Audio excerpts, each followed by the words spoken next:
Hello and welcome to another episode of Earth911's Sustainability in Your Ear. This is the podcast conversation about accelerating the transition to a sustainable carbon neutral society. And I'm your host, Mitch Ratcliffe. Thank you so much for joining us today. The United Nations International Maritime Association reported in 2020 that the shipping industry, the ships moving freight between continents, accounts for about 2.89% of annual global CO2 emissions. Between 1990 and 2020, shipping volumes have more than doubled, according to Statista. And during the COVID-19 pandemic, shipping grew faster at as much as a 16.4% per year growth rate. And that's according to the U.S. International Trade Commission. So there's a lot of shipping going on, and it's very polluting. Ship It Zero, a nonprofit coalition of environmental, public health, and shipping experts, reports that the shipping emissions of just 15 retail companies, including Walmart, Amazon, and Target, are responsible for 12.7 million tons of CO2 each year, and as much particulate pollution as the entire U.S. mining industry. We're joined today by Eric Leveridge, the Pacific Environment Lead at Ship It Zero, to talk about how consumers can exert their influence to change dirty shipping practices. And we'll also focus a bit on Amazon. The company recently reversed one of its climate pledge commitments that would have made half of its shipping emissions-free by 2030. As reported by Business Insider, Amazon's reason was, and I quote, "We realized that it no longer made sense to have a separate and more narrow shipment zero goal that applied to only one part of our business, so we've decided to eliminate it," unquote.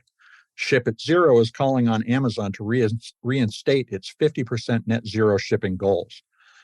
Now, shipping has many routes to achieving lower emissions, including the use of hydrogen or ammonia-based fuels, augmenting engines with wind power, and the addition of emissions scrubbing technology to the smokestacks that capture and sequester carbon, sulfur oxide, and nitrous oxide emissions instead of letting them escape into the atmosphere.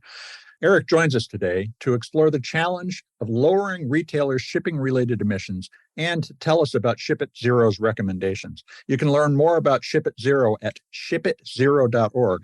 Ship It Zero is all one word, no space, no dash, shipitzero.org, which also features several useful ebooks for those of you who want to read more about shipping emissions and pollution.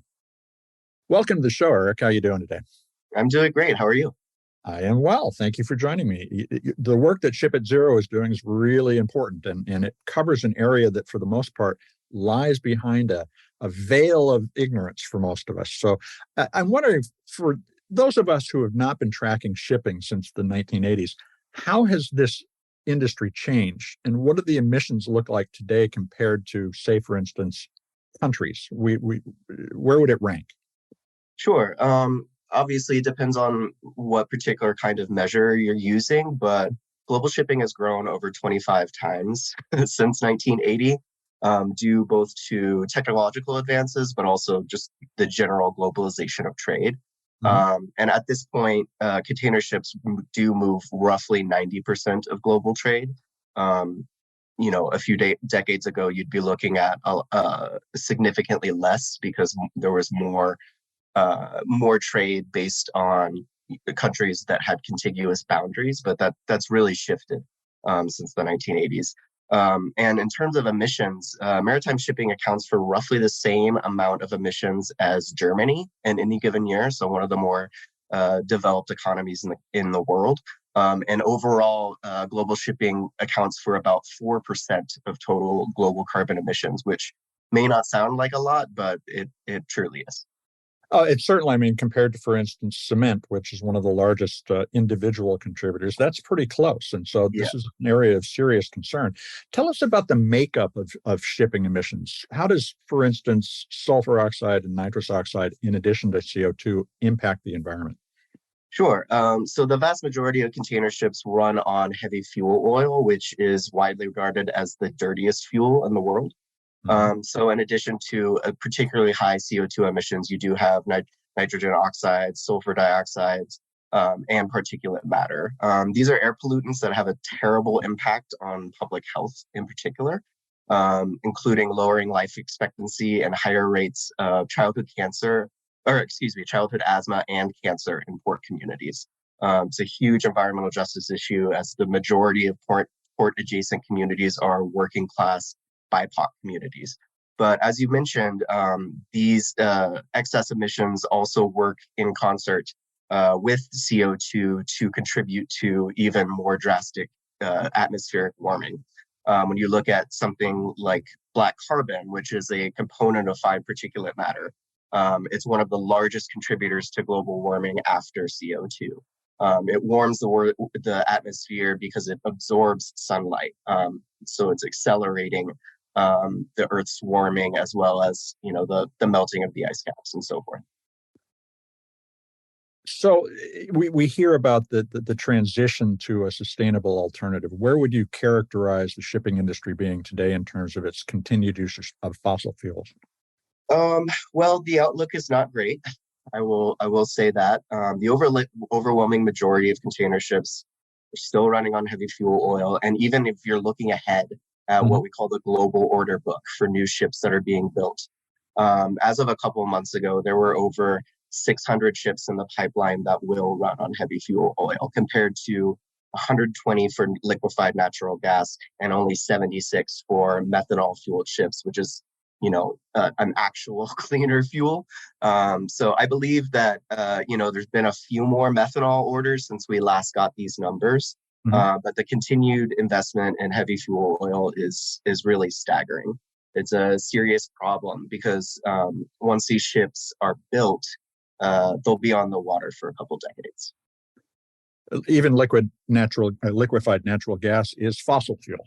Exactly. What I hear is overwhelmingly, we're talking about a fossil fuel driven industry.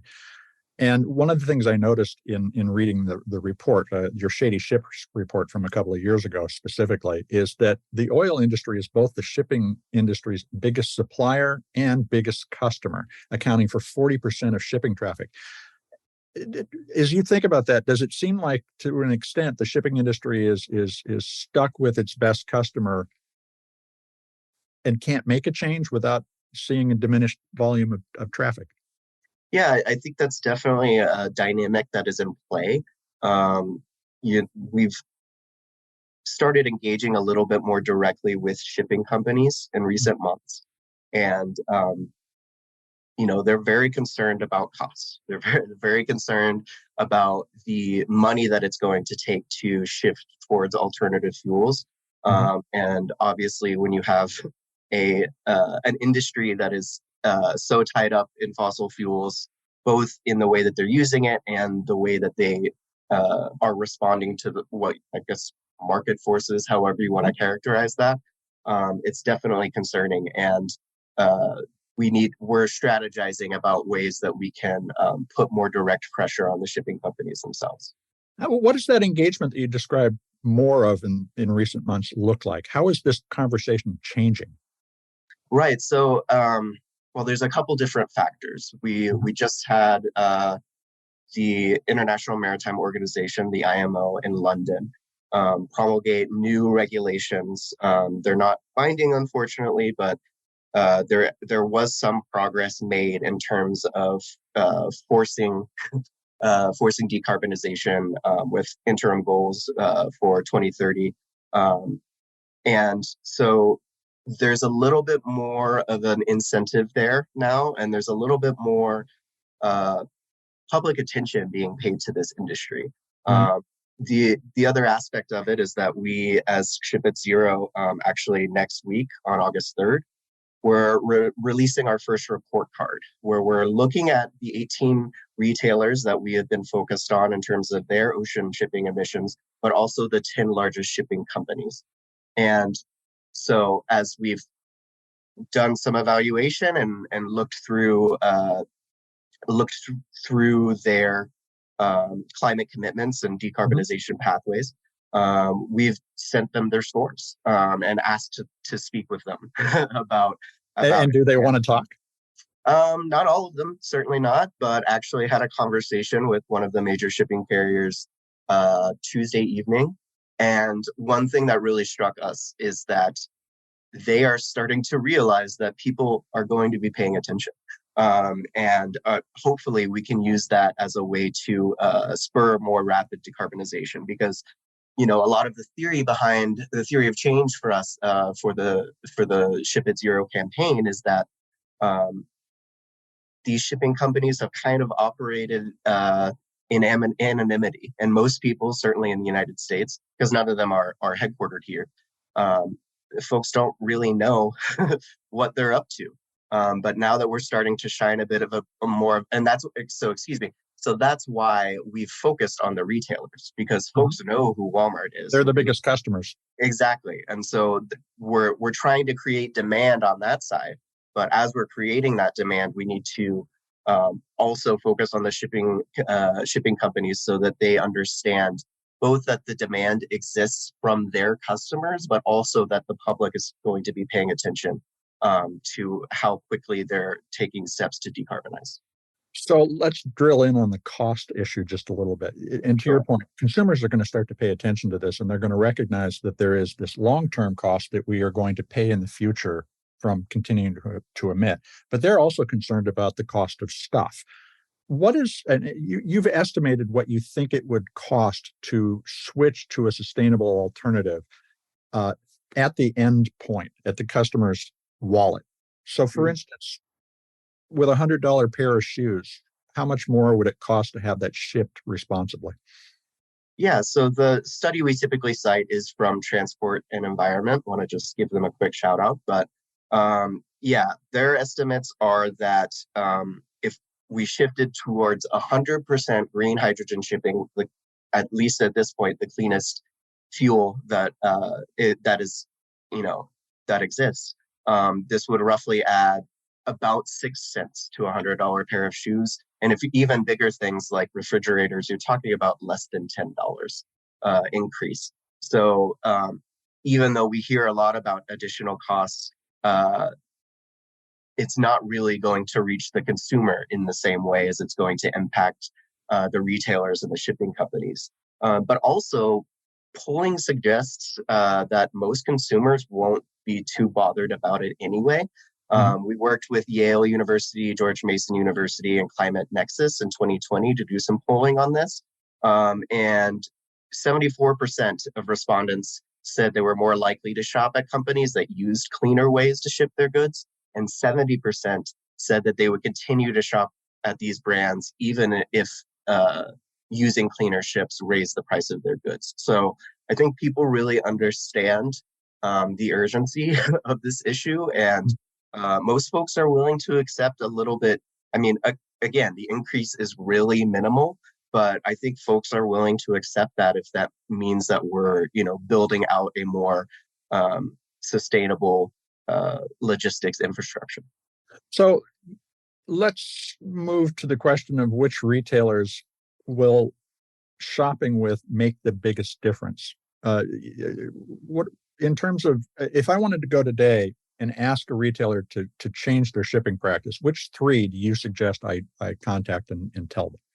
Sure. Our three primary targets right now are two. The two that we're focused on most heavily are Home Depot and Lowe's. Mhm. Um, they're the number three and number five ocean, in terms of our ocean pollution rankings. They're both top five. Obviously, they're the two largest retailers in their sector, the home improvement sector. And part of the reason we're focusing on them at the same time is to create that sense of competition, really try to exploit that to get commitments from both of them. Our other target that we are sort of building out our strategy a little bit on is Walmart. And the reason we are taking our time to build out that strategy is obviously um, it's a very big fish, and when you look at the history of both climate activism or workers' rights, all on down the line, Walmart is a tough target to move. But we understand, given their size and the fact that 2021 they were responsible for 788 metric tons of CO2 emissions just from their ocean shipping. So it's obviously something that it's a target that's really important to us. And we're also, we've in the past 2 years have gotten decarbonization commitments from companies like Amazon and Target, who have made commitments but haven't really actuated them in a way that makes their commitments attainable. So we're continuing to keep pressure on them as well. I want to talk a little more about Amazon in a moment, but tell us about the contributions that the commitments that you are asking these companies to make. Yeah, so we generally ask for a zero emission shipping's commitment by 2030. The reason that we do that is that is what is in line with the recommendations from the Intergovernmental Panel on Climate Change.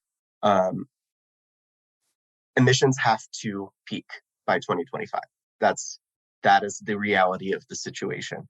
And the only way for that to happen within this context is if companies are working on a time frame where they will be completely zero emission by 2030. A lot of other, part of the reason we have taken this tack is because when we started doing this work at Pacific Environment, people were talking about 2100. And that's just completely unrealistic. At the IMO, it's 2050. Most of the shipping companies are talking about decarbonization by 2050, and that is a far too long a time frame. There's no way that we will stay within a 1.5 degree Celsius temperature rise if that is their approach. You have a sense of where we would be if we snap to their goals rather than the 2030 goal? I don't think that. I don't know exactly what the temperature rise would look like, but I would characterize that as a pretty catastrophic pathway. What are some of the second tier retail companies that we should be aware of as potential sources of a lot of pollution when we shop? Yeah, so I mean, you have Ashley Furniture, which is I think folks don't realize quite how big it is, but it is. It came in, I believe, number 6 in our rankings. And they're a really interesting case because they're not even thinking about emissions. They do have a corporate social responsibility report. They mention emissions a single time. They've also not filed a report with the Climate Disclosure Project, which collects and grades emissions data from large corporations. So I think that is one target that folks should keep in mind when they're making their purchasing decisions. Living Spaces is another, it's a smaller company. It was lower on our list, but they don't even have a corporate social responsibility report. So I think it's important for folks to understand, the extent to which companies are thinking about this and committing to taking action. Beyond the retailers, you have some tech companies like LG and Samsung that are both top 10 in shipping emissions, and they're really not taking meaningful action on shipping or climate in general. And the last company I would highlight, just so folks, really have the information, is that it's not a smaller company, but Costco is lagging very far behind. If I recall correctly, they will have the lowest point total for our report card next week. If I was out shopping and I wanted to understand the source of the shipping, the need to ship in the first place, what would I ask about? You called out Ashley, for instance. They make furniture. Is it because they make furniture in Asia? And should I say, where does this get produced in order to understand its potential impact? That's always a good thing to understand. Obviously, if it's produced abroad, there's going to be more of a carbon footprint for that particular product. When you're talking about Ashley, they have production facilities here and in Asia, but they also have retail stores here and abroad. So they're producing things here, sending them abroad, producing things abroad, sending them here. So it's both issues at the same time, importing and exporting. It's hard to imagine how we recalibrate the production infrastructure, but it does seem that we are in the midst of a reshoring or nearshoring of a lot of production. Do you see companies' investments in where they make stuff changing in a way that will influence the use of shipping? I can't say that that's something I can speak to specifically, but I would say that when we're thinking through our overall framing for both the Ship at Zero campaign and all of our climate work, that's something that we're trying to emphasize moving forward, that we should be focused more on local production, making local economies of scale, as well as degrowth. Part of the issue here is that we're collectively, as a global society, we are producing more than we need, and we are sending those things abroad across the world to sort of support the economic system as it exists today. And really, if we were going to have the kind of impact that we need to have on global emissions, we need to rethink the way that the economy functions. Well, there's no simple question in that answer. If you're looking for quick answers from me, unfortunately, they won't be coming. Well, let me take a quick commercial break and we'll talk Sure. more about some of those answers. We'll be right back. Hey, extended producer responsibility change makers, let's unite. Meet me and the Earth911 team in Portland, Oregon this September at the 2023 U.S. Product Stewardship Forum, the nation's only conference dedicated to EPR legislation and best practices. The circular economy is being crafted today, brick by brick, with EPR legislation, and packaging recycling efforts are leading the way. 2022 saw unprecedented momentum, with 18 states considering over 60 EPR bills, and 6 became law. This year in Portland, you'll find exclusive insights from globally recognized EPR experts. The Product Stewardship Institute invites you, the movers who will shake their regional recycling and composting systems with new ideas. Network. Hone your EPR knowledge and form strategic alliances to drive the circular results this world needs. Now is the time for producer responsibility. So join us at the 2023 U.S. Product Stewardship Forum in Portland, Oregon. That happens from September 11th to 14th. Register today at productstewardship.us. Product stewardship is all one word, no space, no dash. Productstewardship.us. Be a part of the solution, because stewardship starts with you.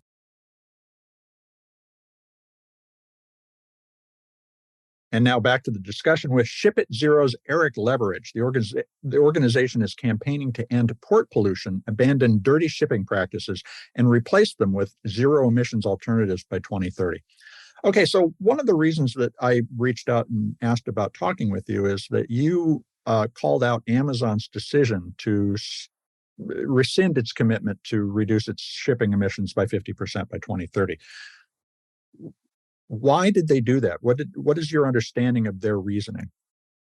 I think their public reasoning was that they did not actually disregard their commitment, and that they just grouped it in with their broader climate commitments, which I believe is carbon neutrality by 2050, might be 2040. So I apologize if I have that date wrong. But really, it's concerning because the urgency for bold climate action and rapid decarbonization has only increased since they made their original commitment. It's also troubling because this commitment was quietly deleted from their website and had to be unearthed by a reporter. So, in terms of transparency and actual commitments to climate action, it's really hard to see how Amazon is really walking the walk versus talking the talk. Amazon falls right in the middle of your rankings. Of the 15 that you called out, it's number 7, almost in the middle. Where do they fall in terms of their efficiency of shipping? Have you looked at this in terms of carbon intensity? And is Amazon in some way better than it appears, and therefore they can step away from that commitment while continuing to make progress that will meet or exceed the commitment? Well, the thing about Amazon is that while they have filed reports with the Climate Disclosure Project, they actually requested that those reports not be public. The reporter who unearthed this commitment being deleted from their website had also done reporting on how their emissions reporting was inaccurate. So when you're looking at those kinds of things, it obviously raises concern, and it's really hard to tell where they are at in terms of their emissions, their efficiency, and their overall carbon intensity. I would also note that Amazon actually owns its own shipping company, Amazon Global Logistics. And as far as we are aware, that company does not offer low emission options for customers. So it's really hard for us to look at these collective circumstances and uh, conclude anything other than uh, Amazon, at the very least, not being transparent. Um, but also, it really raises questions as to how committed they actually are. The idea of having a disclosure which is not public flies in the face of reason. Exactly. So, what would you recommend that Amazon do to change its fleet and the infrastructure it's using? Are they relying more on air freight than they should, for instance? And I know we're talking about shipping, but by moving to shipping, can they achieve lower emissions than flying something around the world? I mean, there are, at least in my understanding, better low or zero emission fuel options for ships than there are for air freight at the moment. And also, you have, I mean, a lot of companies, some companies at least, like IKEA specifically, part of their approach has been shifting cargo to trains, and specifically in Europe, where trains are much less carbon intensive than here in the United States. So I think it's a really it's a companies need to be taking a comprehensive strategy and thinking through every possible option they have for decarbonization, and um, that includes land freight as well. You see some companies investing in zero emission trucks and things like that, though unfortunately some are also still relying on natural gas for that. But we're really looking, I mean, obviously our focus is on maritime shipping, but when you're talking about uh, decarbonization of shipping, that can include other potential logistical approaches.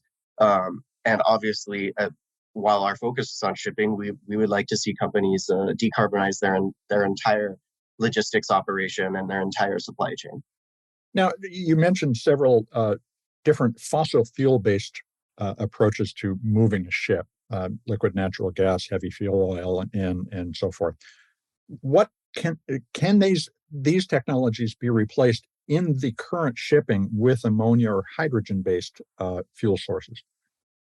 Um, there exist retrofits that companies can do with their current ships, that can be used to utilize these other fuels. And also we're really focused also on new builds.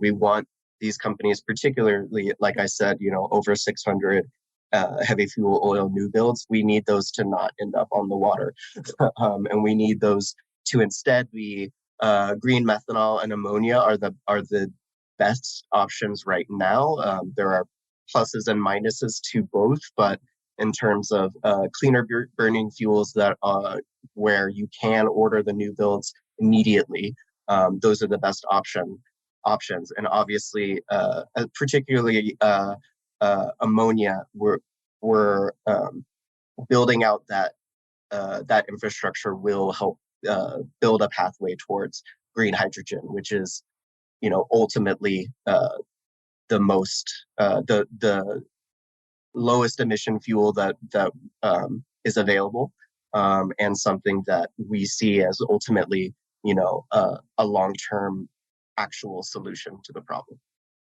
If you were to get an opportunity to sit down with the board of directors of several of these companies, what would you suggest they invest in today to get closer to these goals by 2030?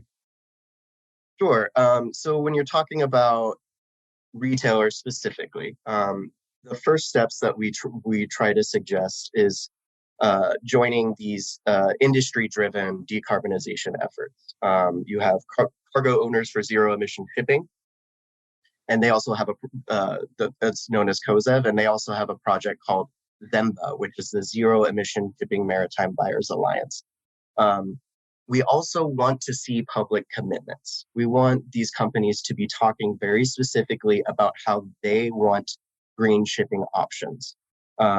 It's very important in terms of creating the demand for shipping companies to respond to, because when we talk to shipping companies, they say there's no demand. When we talk to retailers, they say there aren't enough options, or they're not or they're too expensive and so forth. So we really have to address the issue comprehensively in that way. But in addition, we also really stress that companies should utilize existing low emissions options.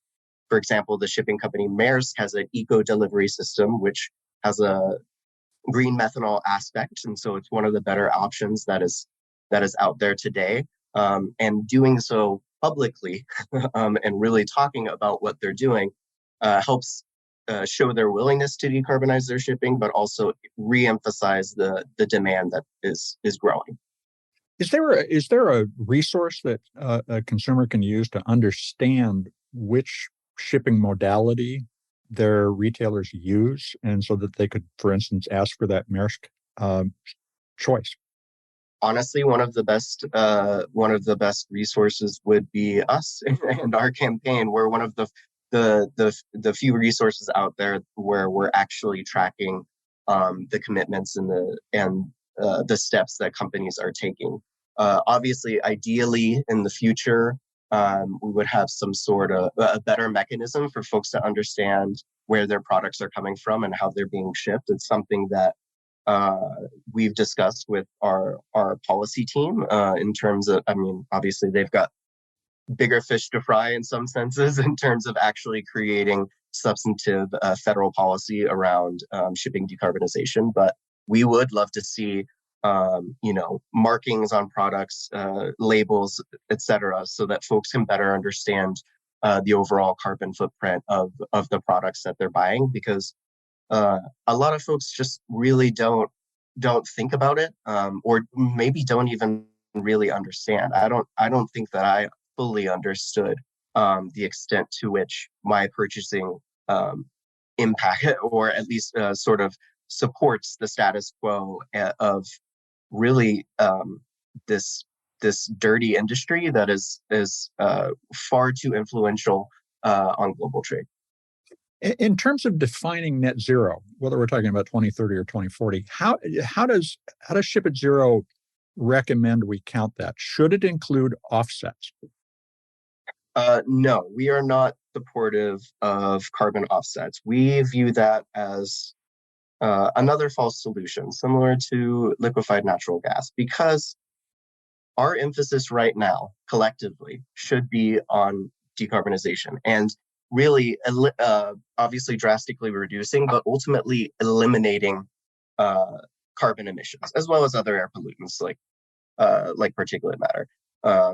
That has to be the emphasis, and anything that is preventing that from being front and center and giving companies an out from decarbonization to just say, oh, well, we'll pay extra taxes, we'll plant some trees. Those aren't solutions. We need to be focused on creating a new system of energy, so that we're not continuing to perpetuate the level of emissions that at this point is threatening all life on Earth.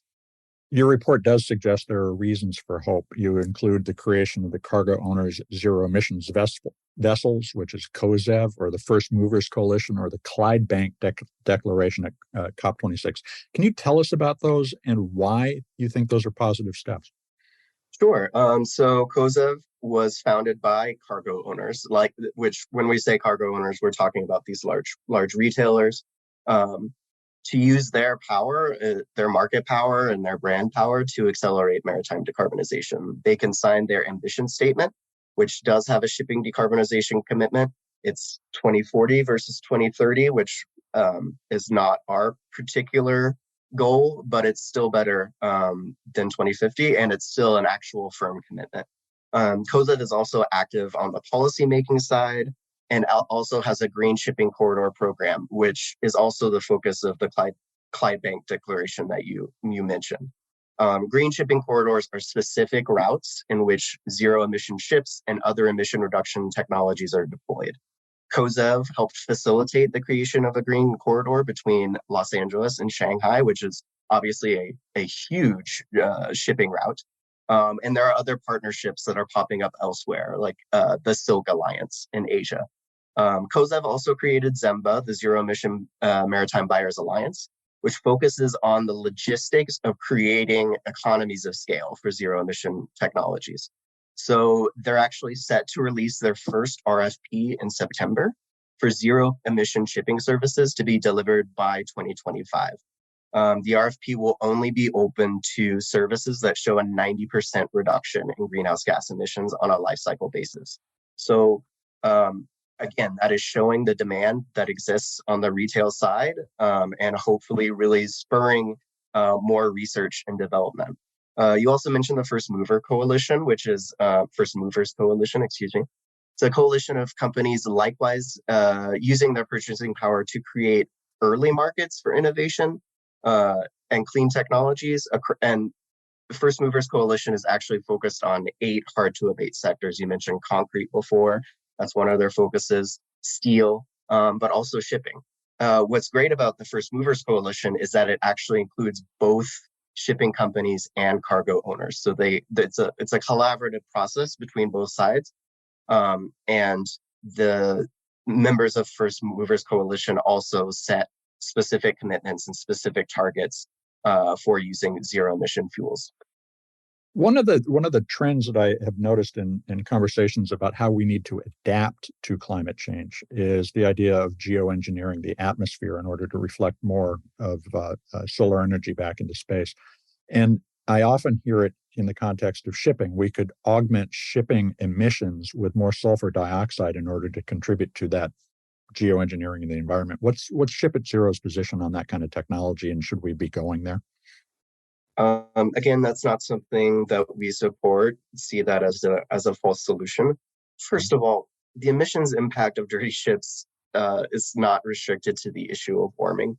Sulfur emissions contribute to tens of thousands of premature deaths globally each year in port adjacent communities. So to advocate for this as a solution is, I suppose there are several words I could use, but I would say short-sighted, to say the very least. But secondly, it's the same as carbon offsets. We should be doing everything in our power to limit and ultimately eliminate emissions, both air pollutants and greenhouse gases. In my view, once we've reached that point, we can discuss how to reverse the widespread damage that has been done. But that should be our emphasis, and that should be our North Star moving forward. In lieu of the certification label that you were talking about before that would demonstrate that this was shipped cleanly, what can our listeners do today to act to bring these companies to heel and recognize their responsibilities? So I would encourage folks to visit shipatzero.org. We are driving letters to our current primary targets, Home Depot and Lowe's. We've sent thousands at this point, and in conversation with staff from one of those companies, they're paying attention. They will respond to public pressure if there is enough. And so we would love for folks to join our efforts and send those letters. They're very targeted to the specific people who need to be hearing from us. And if you join our list, we find unique ways for folks to engage on this issue almost every week, whether it's digital actions. We drive folks to LinkedIn to respond to C-suite executives saying they're committed to climate action, things like that. Really amping up that public pressure. And obviously, if folks want to follow us on Twitter and Instagram, it's at ShipItZeroCrew.